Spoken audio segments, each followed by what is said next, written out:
Hello friends, जय जगन्नाथ। तो friends, आज प्रभुंकर बेश विषय आम आज आलोचना करबा। तो प्रभुंकर प्रथम बेश होची अवकाश बेश।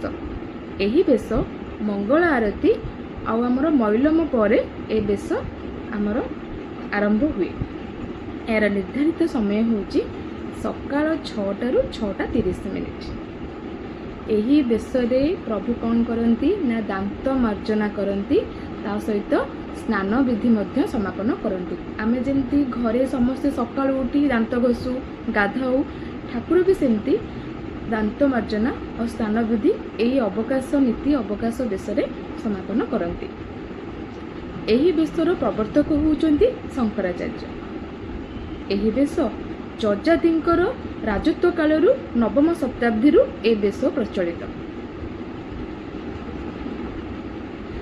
पुष्पालक सेवक माने ठाकुर को 3टी तड़प लागू करती।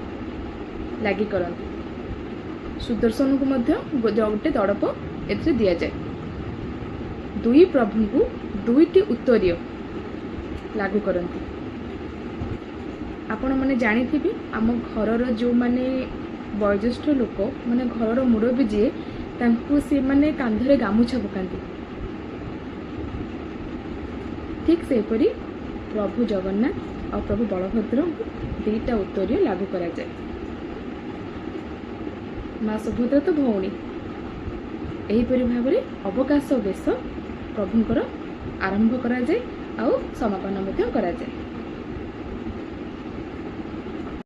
फ्रेंड्स, जदि मो वीडियो आपण मानक भल लगिला तो प्लीज लाइक शेयर एंड मते फॉलो करंतु। जय जगन्नाथ। नेक्स्ट वीडियो रे प्रभुंकर परवर्ती बेश विषय आम आलोचना करबा।